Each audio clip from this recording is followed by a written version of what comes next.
Amazon has a program that can completely transform how sellers get repeat sales and build customer loyalty. And I'm not talking about external marketing tactics or tools. I am talking about subscribe and save.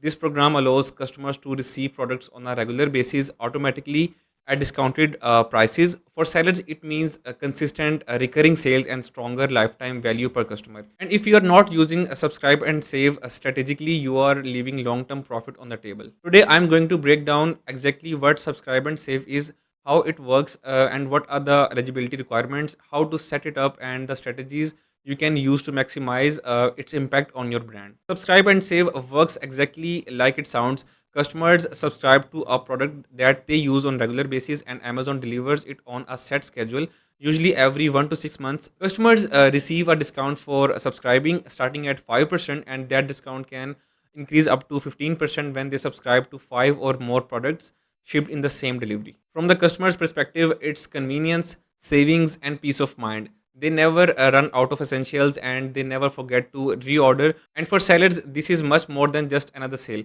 It's recurring revenue and customers' loyalty. A small increase in retention can lead to a big jump in profit. In fact, studies show that even a 5% increase in customer retention can boost profits by 25 to 30%. And over half of Prime members are already using a subscribe and save, which means the program has a significant exposure. And if your products qualify, you are tapping into a built-in ecosystem where customers are actively looking to subscribe. Now let's talk about eligibility. Not every seller or product can join. To qualify for this, you must be an FBA seller in good standing. Your brand needs to be enrolled in Amazon brand registry, which ensures protection and legitimacy. You must maintain an in-stock rate of at least 85% because consistency is critical for subscription customers. And lastly, Amazon requires a strong seller feedback rating of 4.7 or higher. This ensures only reliable sellers provide subscription products. If you meet all these conditions, you can apply for enrollment. In some cases, Amazon automatically enrolls eligible products, but you can also control this directly. All right, so here's how you can access the subscribe and save dashboard in your seller central. You have to click on this menu and you have to go to the growth, then click on explore programs. Once you click on the explore programs, you have to scroll down to increase conversions, and here you can find subscribe and save. You have to click on this find out more. Then Amazon will show this sort of dashboard.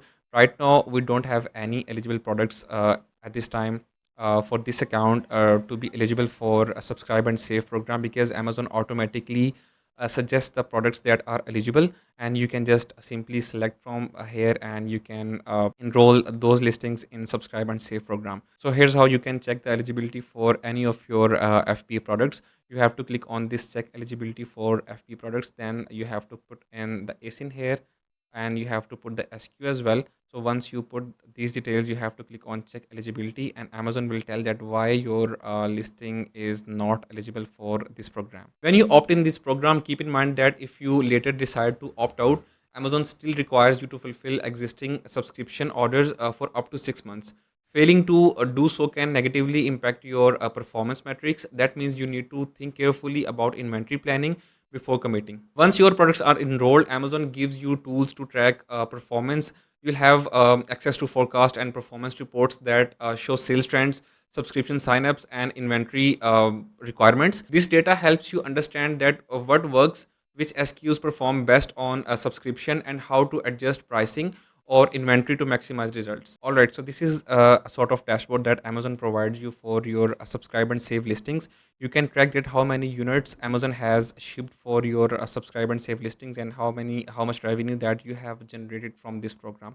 You can simply track it your on the weekly, monthly, quarterly, or yearly basis, and you can just track that which of your SKUs are performing well, for which SKUs you don't have enough signups in subscribe and save, and what aspects that you need to work on. Now let's discuss some strategies to get the most out of subscribe and save. First, focus on consumable products, anything customers need regularly, such as vitamins, supplements, household supplies, or personal care items.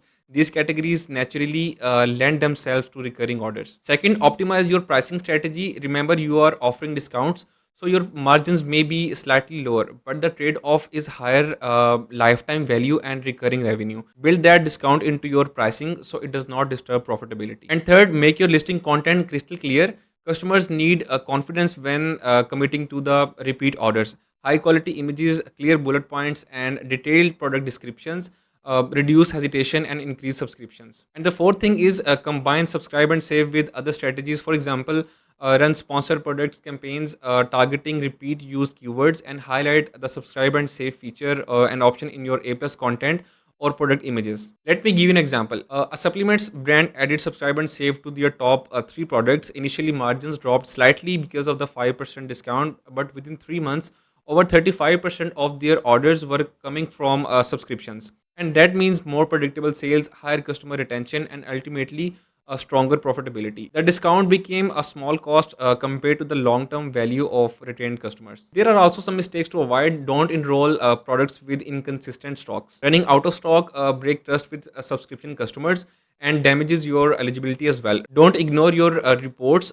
Forecast data tells you that how much stock you'll need to support subscriptions, and if you fail to plan, you'll either miss orders or pay unnecessary storage fees. And don't assume subscribe and save is only for big brands. Small sellers with steady products can benefit just as much if they position correctly. And some common questions come up as well. Do you lose money by offering a discount? The short answer is no. While your margins per unit are slightly lower, the recurring nature of subscriptions increases customers' lifetime value, which is more important for growth. And can you opt out of this program? Yes, you can manage enrollments through Seller Central, but remember the 6 month requirements to fulfill existing subscriptions. Is subscribe and save worth it for new products? It depends. If the product is consumable and has a strong repeat purchase potential, it can help accelerate adoption. And if it's a one time purchase item, subscriptions won't add much. All right, so let's revise the requirements for subscribe and save. First of all, you need to be an FBA seller, and you should maintain an in stock rate of at least 85% for the listings and keep a seller feedback rating of 4.7 or higher. Products must usually be consumables or replenishable goods like supplements, groceries, household, baby, or pet supplies. Your brand should be enrolled in Amazon brand registry. And if you opt out later, you must still fulfill existing subscription orders for up to 6 months. Well, so to recap the video, subscribe and save is one of the most powerful programs for building recurring revenue on Amazon. Customers win with convenience and savings. Sellers win with consistent sales, higher customer retention, and strong profitability. The keys are eligibility, careful inventory planning, optimized listings, and leveraging the program with the right products. All right, so we have discussed about the subscribe and save program of Amazon, that how you can enroll in this program and what are the eligibility requirements, how you can opt it out, and what are the consequences of opting out later on once you enroll your products in this program. What are the benefits, how you can leverage this program to maximize your long term profitability and revenue. So still, if you have any sort of questions regarding this program, you can drop down into the comment section. I'll help you out with this.